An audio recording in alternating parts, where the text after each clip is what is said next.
My Naija people, I don't bring no bonga Bishop news story. My name na Nehi. Make a sharply yarn on a son to we say it just happened.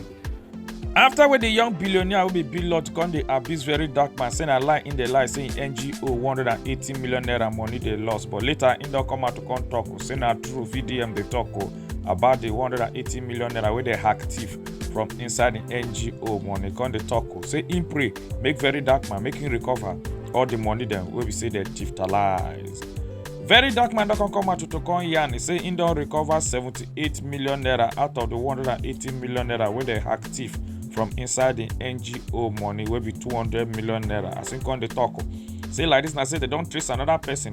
We say follow John but they tiftalize that money or take go Ghana. And very soon now say they go follow, take go Ghana to go find the person.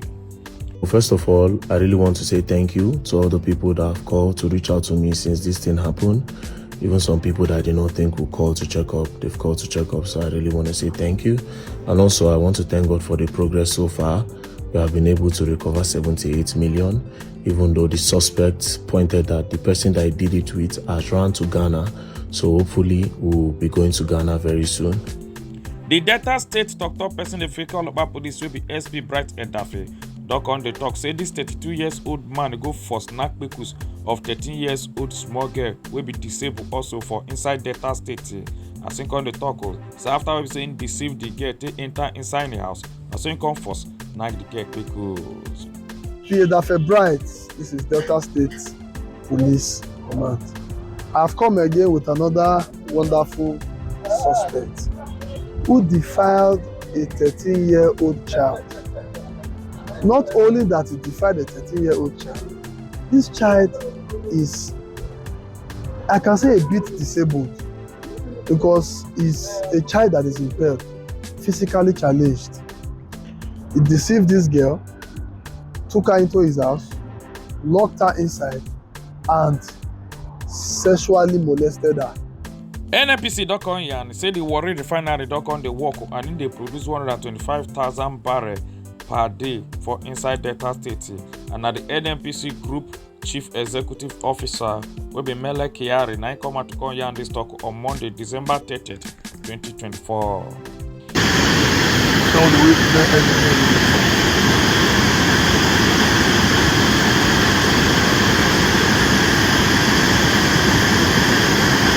The Federal Capital Territory Economic Police Command arrest 4 minors the way John body go the tiftalize iron rod from one uncompleted building wey dey for inside Guzepe area for Abuja, and their names na Matthew Vincent 15 years old, Timothy Shedra 15 years old, Moses Vincent 11 years old, and Lucky Enoch.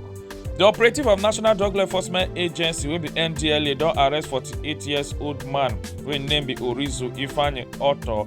The way be say he wan enter plane dey go France, and na Air France plane na him be wan enter from inside Nnamdi Azikiwe International Airport to Abuja as dem come catch am wey make am take shit 74 wraps of heroin and cocaine.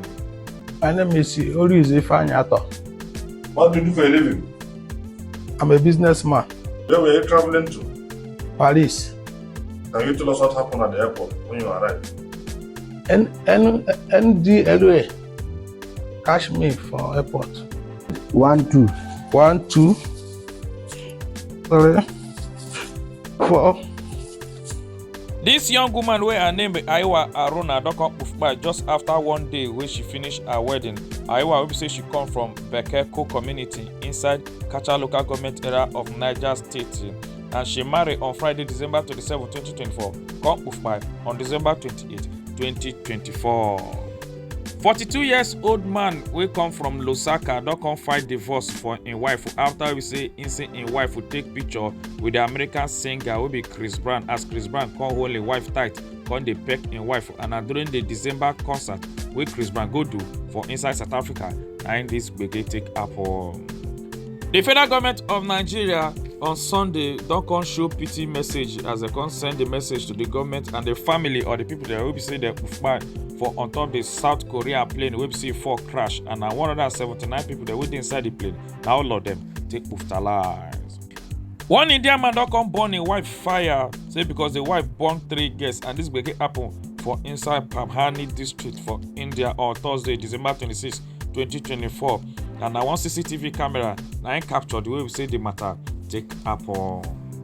The Confederation of African Football wey be CAF don come out come talk say they don fine Libyan football team $50,000 say because of the way they take misbehave during the 2025 African Cup of Nations qualifier.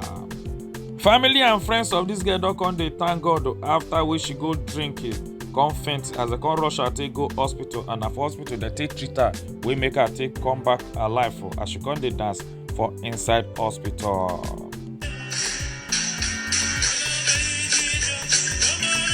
This is who the pity for just now.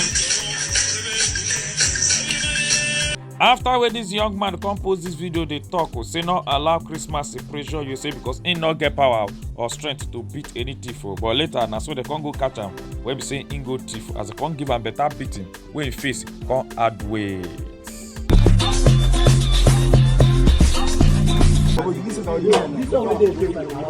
Yes, sir.